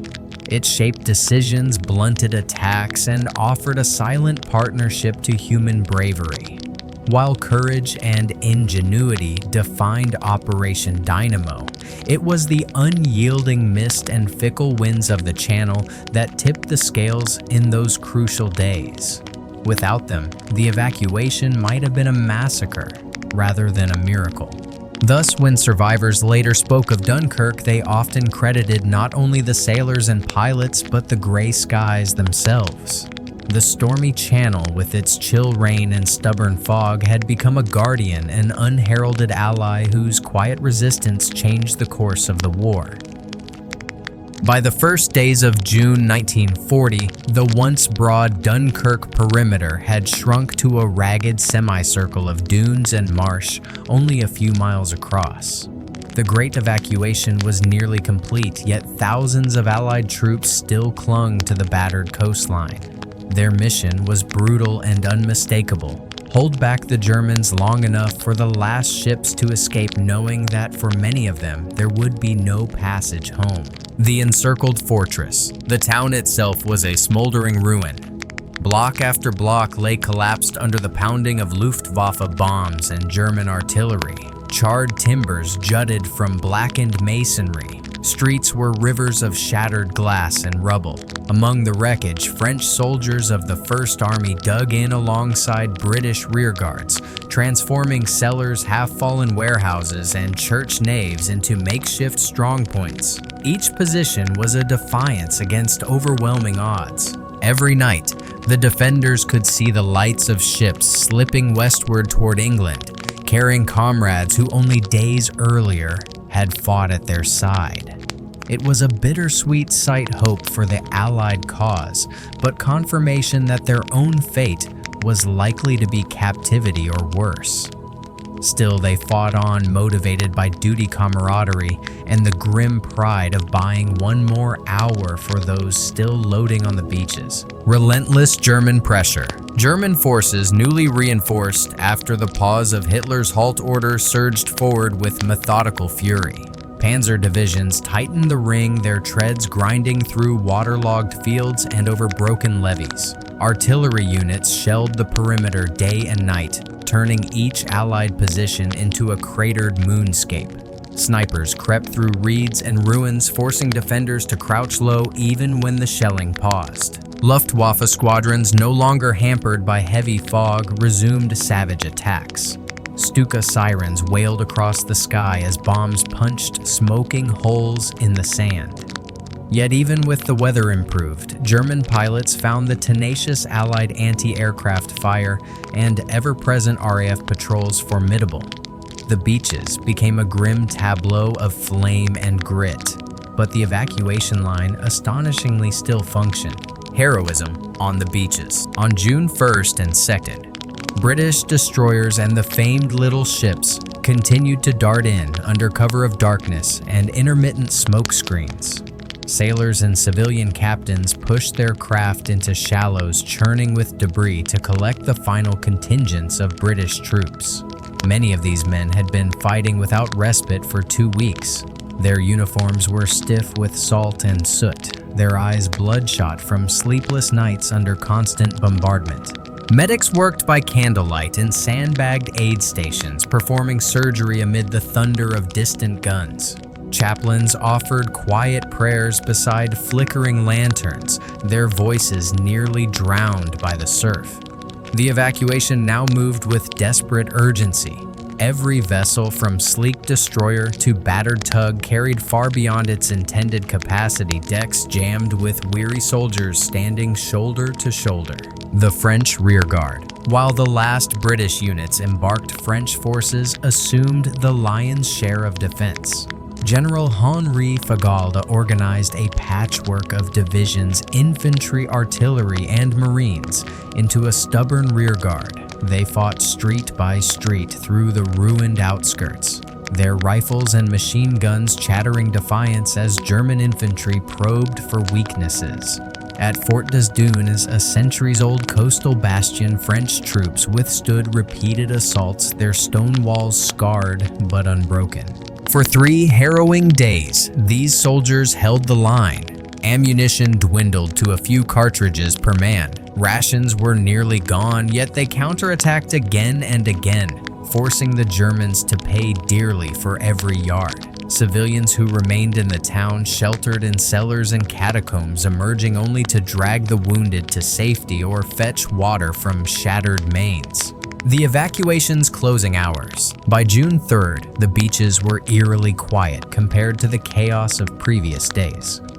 Most British troops had been carried across the channel, leaving only a small cadre of engineers and medics to assist the final French contingents. That night, under the dim light of a waning moon, the Royal Navy launched its last major effort, lifting thousands more French soldiers from the sand while German artillery flares illuminated the sky. At dawn on June 4th, German forces launched their final assault. Waves of infantry supported by tanks and heavy guns pressed into the shattered perimeter. The remaining French defenders fought with unmatched valor, pouring fire from crumbling buildings until their ammunition was gone. At Fort des Dunes, the garrison resisted until bombs collapsed its ancient ramparts, finally surrendering only when further resistance meant certain death without purpose. Aftermath of defiance. When the Germans at last secured the harbor, the evacuation was essentially complete. Nearly 340,000 soldiers, about 200,000 British, and more than 130,000 French had escaped across the channel. The price was steep. The beaches were littered with thousands of dead, and the Allies left behind vast stockpiles of equipment, hundreds of tanks, artillery pieces, trucks, and weapons scattered like bones across the sand. Yet for all its material losses, the operation was a strategic triumph of endurance and improvisation. The courage of the French rearguard had granted the Royal Navy critical days to finish the rescue. Their sacrifice allowed Britain to preserve the core of its professional army, a force that would fight again in North Africa, Italy, and ultimately in the liberation of France itself. Witnesses to history, survivors remembered those final hours with a mixture of sorrow and awe. British soldiers who had already reached England watched the horizon anxiously, waiting for news of the comrades who had covered their retreat. Many spoke later of an almost supernatural calm that settled over the last night, a sense that history itself was holding its breath. French veterans recalled the bitter pride of fighting on, while the sea carried others to freedom. German soldiers, too, recognized the ferocity of their opponents. Officers who entered Dunkirk after the last evacuations found themselves amid a landscape of wreckage, twisted gun barrels, burned-out vehicles, and rows of hastily dug graves. Some expressed grudging admiration for the defenders who had resisted until the very end. Legacy of the Last Stand. The final resistance at Dunkirk became a touchstone for Allied morale. In Britain, Winston Churchill would soon deliver his immortal words to Parliament: "We shall fight on the beaches. We shall never surrender." That speech drew power from the heroism displayed in the dunes and ruins of Dunkirk, where ordinary soldiers had fought a delaying action that defied one of the most formidable armies in history. For the French, the stand at Dunkirk carried its own complex legacy. Though France would soon face full occupation, the valor of those who stayed behind to defend the evacuation proved that French courage did not die with the fall of Paris. Many of these men would later join the resistance or the Free French forces carrying forward the flame ignited on those battered shores. By the time the last shots echoed across the dunes, Dunkirk was no longer merely a battlefield. It had become a symbol of sacrifice and solidarity, of the strength found in unity against overwhelming odds. The final defenders, French and British alike, etched their names into history not through victory, but through the unyielding will to resist until the very last moment. When the smoke finally cleared over Dunkirk in early June 1940, the battlefield presented a grim, almost surreal tableau. The sandy beaches and shallow dunes, once crowded with tens of thousands of desperate men, lay littered with the skeletal remains of war-scorched tanks, waterlogged trucks, twisted artillery pieces, and countless rifles abandoned where their owners had once stood in defiance. The tide lapped indifferently at the wreckage, carrying away fragments of uniforms and shattered wood as if to erase the trauma of the preceding weeks. For those who surveyed the scene, the question was not simply who had won, but what the true cost had been. Material wreckage. The Allies left behind an enormous arsenal.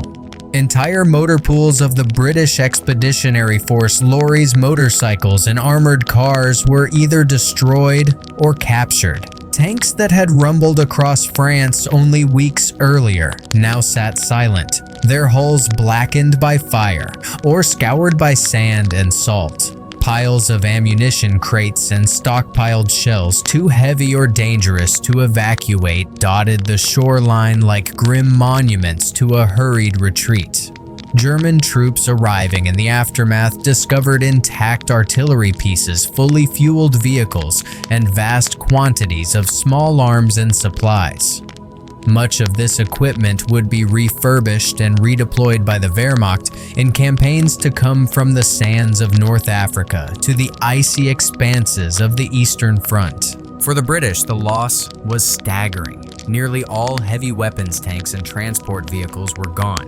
In purely material terms, the British Expeditionary Force had been stripped of the tools necessary for modern warfare. Yet paradoxically, it was the survival of the soldiers themselves that mattered most.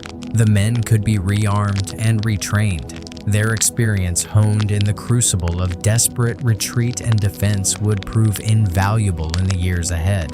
Human toll. The evacuation saved more than 338,000 Allied soldiers, but not without bloodshed.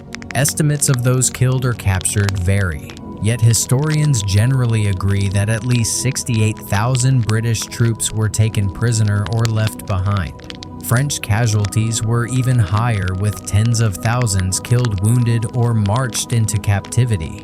Families across Britain and France waited anxiously for word of their sons and brothers, clinging to radio broadcasts and newspaper lists of survivors. The stories of those who did not return, of soldiers last seen holding the perimeter, of sailors whose boats never reached the opposite shore, cast a long shadow over the triumph of the evacuation. For Germany, losses were significant, but more easily absorbed. Roughly 20,000 soldiers were killed or wounded in the campaign leading to Dunkirk. The Luftwaffe lost hundreds of aircraft fighters and bombers alike, shot down by Royal Air Force pilots or crippled by anti-aircraft fire.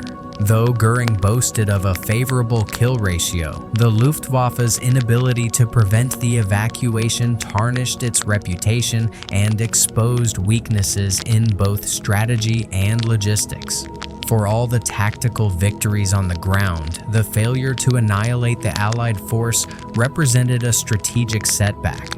Strategic calculations and Hitler's decision. The debate over Adolf Hitler's infamous halt order began almost immediately and continues to this day. By ordering his panzers to pause outside Dunkirk, Hitler ceded precious time to the Allies. Some German generals argued afterward that the decision squandered a chance to destroy Britain's professional army and perhaps force an early end to the war. General Franz Halder confided in his diary that the pause cost more nerves than it did actual conduct of operations, an oblique acknowledgement of the uncertainty the order sowed within the high command. Historians have offered numerous interpretations.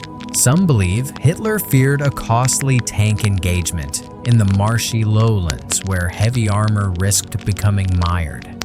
Others suggest he hoped to preserve a semblance of goodwill with Britain, imagining that a negotiated peace might still be possible if the British army were spared. Still others point to Göring's overconfidence, his promise that the Luftwaffe could finish the job without risking valuable panzer divisions. Whatever the reasoning, the decision has come to symbolize the perils of hubris and miscalculation at the highest levels of command. Ironically, German officers who survived the war often exaggerated Hitler's blunder to deflect blame for their own misjudgments. Field commanders like General Ewald von Kleist later claimed they had the British in the bag and would have crushed them but for the Führer's interference. Yet supply lines were stretched, thin tanks needed maintenance, and Allied rear guards were still fiercely resisting. The reality, as always, was more complex. The Wehrmacht's astonishing speed had created vulnerabilities as well as opportunities. Political and psychological impact. In Britain, the evacuation transformed national morale. What could have been a crippling defeat became, through the lens of collective will, a rallying cry. Winston Churchill, in his famous June 4th speech to Parliament, tempered sober realism with defiant resolve. Wars are not won by evacuations, he warned, yet his vow to fight on the beaches captured the spirit of a nation refusing to surrender. The successful return of the British Expeditionary Force gave Britain the manpower to rebuild, rearm, and eventually take the offensive in North Africa and beyond. In France, the mood was more somber. Though French soldiers had fought with immense courage, many were left behind, and the country soon faced occupation. Yet the sacrifice of French troops at Dunkirk, especially the rearguards who stayed to the last bullet, became a source of quiet pride and a testament to the resilience that would later feed the French resistance and the Free French forces under Charles de Gaulle. Germany, despite its tactical triumph, sensed an opportunity missed. Hitler exulted in the victory, but could not ignore the fact that the core of Britain's professional army had escaped. Some in the German high command feared that Britain's survival would eventually draw the United States more deeply into the conflict. The failure to deliver a knockout blow sowed the first subtle seeds of doubt within the seemingly unstoppable Nazi war machine. Legacy of the Miracle. Dunkirk quickly entered the annals of legend as the miracle of deliverance, a phrase popularized by Churchill himself. Newspapers around the world marveled at the flotilla of civilian vessels that had braved mines and bombs to bring soldiers home. The little ships became enduring symbols of collective courage, their stories retold in pubs, schools, and living rooms across Britain for decades to come. Many of the men rescued would later fight in pivotal battles from El Alamein to Normandy, carrying with them the memory of those perilous days on the French coast. For the soldiers who survived, Dunkirk was both a trauma and a testament. Veterans spoke of the haunting sound of Stuka sirens, the acrid smell of burning oil, and the strange calm of waiting in endless queues as shells burst around them. Yet they also remembered the camaraderie, sharing a last cigarette, wading into icy surf to help wounded comrades, or glimpsing the white cliffs of Dover after days of terror. Those experiences forged bonds that would endure a lifetime. A war not yet won. Strategically, the evacuation allowed Britain to remain in the war, preserving a professional army that could fight another day. It denied Hitler the decisive victory he sought and forced Germany to contemplate an invasion of the British Isles, Operation Sea Lion, that would never come to fruition. Dunkirk did not win the war for the Allies, but it ensured that the war would continue, ultimately turning the tide against the Axis powers. When historians reflect on Dunkirk, they often speak of paradox. It was a defeat that felt like a victory, a retreat that inspired resolve. The Germans had conquered the field, captured immense stores of materiel, and occupied northern France. Yet the Allies had preserved their most precious resource, the men who would form the backbone of future campaigns. Dunkirk proved that courage, improvisation, and sheer endurance could wrest hope from the very brink of disaster. In the final reckoning, the Battle of Dunkirk was more than a military engagement. It was a crucible of modern history, a moment when ordinary people performed extraordinary deeds and when the decisions of leaders, the vagaries of weather, and the unyielding will of soldiers combined to change the trajectory of a global conflict. The wreckage left on those wind-swept beaches was a silent witness to both tragedy and triumph, a reminder that even in apparent defeat, the seeds of future victory can take root. When the guns finally fell silent over Dunkirk, the world was left to reckon with an event that defied easy classification. Was it a defeat, a miracle, or something in between? In the months and years that followed, the evacuation became more than a military episode. It became a story nations told themselves, a parable of endurance, resolve, and the unpredictable tides of history. A defeat that inspired. In strict military terms, Dunkirk was a retreat. The British Expeditionary Force (BEF) and their French allies had been driven from the continent, leaving behind nearly all their heavy equipment and much of their supply infrastructure. German troops occupied the smoking ruins, capturing thousands of French soldiers who had held the line to the last. Yet to Britain, and eventually to the wider world, this retreat took on a different meaning. The survival of over 338,000 troops preserved the core of Britain's army at a moment when invasion seemed imminent. Winston Churchill's speeches, especially his rousing address on June 4, 1940, "We shall fight on the beaches," transformed the evacuation from a humiliating withdrawal into a testament to national grit. Ordinary Britons listening to the crackling radio broadcasts found in Dunkirk a rallying cry that would sustain them through the Blitz and beyond. The phrase Dunkirk Spirit entered the lexicon, signifying quiet perseverance and unity in the face of overwhelming adversity, civilian courage, and the little ships. Central to this legend were the little ships of Dunkirk, the flotilla of civilian craft that braved mines, bombs, and rough seas to ferry soldiers from the beaches to larger warships waiting offshore. Pleasure yachts, fishing smacks, river barges, many crewed by amateur sailors, became emblems of communal heroism. Their participation was both practical and symbolic. Practically, the shallow draft vessels could reach soldiers waiting in the surf where destroyers could not. Symbolically, they represented the collective will of a nation. Stories of these civilian captains, grandfathers and teenagers, fishermen and weekend sailors spread rapidly, feeding the idea that Dunkirk was a people's victory.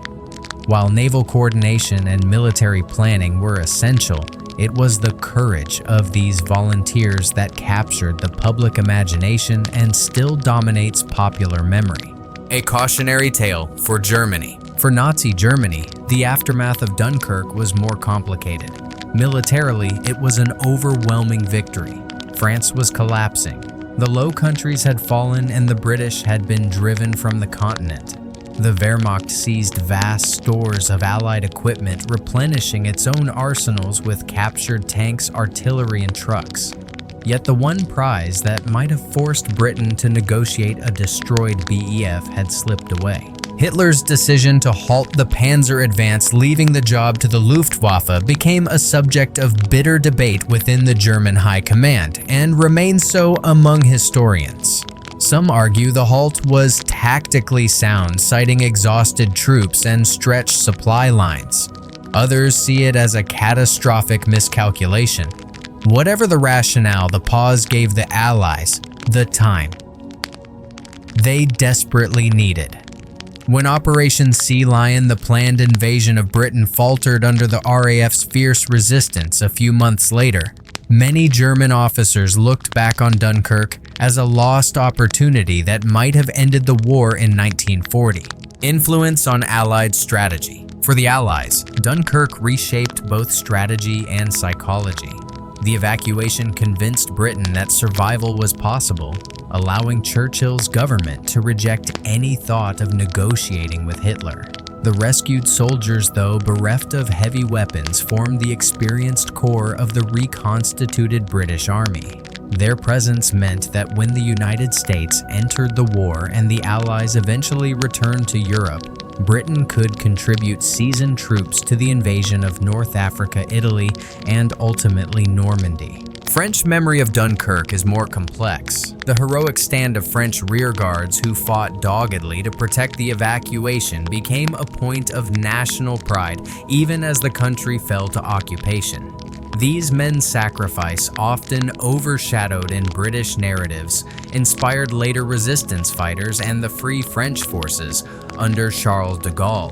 Dunkirk thus became a symbol not only of British tenacity but also of French valor in the face of overwhelming odds. Myth, memory, and culture. Over the decades, Dunkirk has been retold and reinterpreted in books, films, and memorials. From early wartime newsreels to Christopher Nolan's sweeping 2017 film, artists and historians alike have grappled with its contradictions. Some emphasize the miracle, the improbable escape against a formidable foe. Others underscore the tragedy, the lives lost, the equipment destroyed, the fact that it was in the end a desperate retreat. The story's enduring power lies partly in these tensions. Dunkirk illustrates how history is shaped not only by what happens, but by how people choose to remember it. For Britons enduring the Blitz, it was proof that the nation could face any storm. For the French, it was a reminder of courage amid collapse. For Germans, it became an emblem of opportunity squandered. And for the world at large, it remains a case study in how leadership, luck, and collective resolve can transform near catastrophe into legend. Lessons of unity and resilience. Beyond the strategic and political outcomes, Dunkirk offers enduring lessons in human resilience. The evacuation succeeded because thousands of individuals, sailors, soldiers, civilians acted with selflessness and courage. Royal Navy officers maintained discipline under fire. RAF pilots fought outnumbered to protect men they could not even see below. Civilian boat owners risked everything to save strangers. These acts remind us that great events often turn on the quiet determination of ordinary people. Dunkirk was not the triumph of a single general's plan, but of countless decisions made in the face of fear, a fisherman steering his boat through burning oil slicks, a soldier wading into icy surf to help a wounded comrade, a pilot engaging in enemy formation despite dwindling fuel. Their combined bravery forged a miracle out of chaos. Echoes through time. The Dunkirk Spirit has echoed in crises far removed from war. Britons invoked it during the Blitz, during natural disasters, even during peacetime challenges as a shorthand for communal perseverance. Around the world, Dunkirk is studied in military academies as a lesson in improvisation logistics and the interplay of strategy and chance. It demonstrates how the intangible morale weather timing can shape outcomes as decisively as firepower. Today, visitors to Dunkirk can walk the same beaches where history balanced on a knife's edge. Memorials and museums preserve artifacts, rusted rifles, fragments of boats, the personal effects of soldiers who waited for rescue. Standing amid the windswept dunes, one can still imagine the roar of aircraft, the crash of artillery, and the silent prayers of men staring toward the distant white cliffs of Dover. The enduring paradox. In the final reckoning, Dunkirk remains a paradox, a defeat that fortified resolve, a disaster that bred hope. It reminds us that victory is not always measured by territory gained or weapons captured. Sometimes it is measured by the survival of people and the preservation of the will to continue. The soldiers who escaped carried more than memories of terror. They carried the foundation of future victory. Many would return to the continent 4 years later, landing not as fugitives, but as liberators. Their path to Normandy began on the sands of Dunkirk, where courage, weather, and the unbreakable spirit of ordinary men and women turned near certain annihilation into one of history's most astonishing rescues.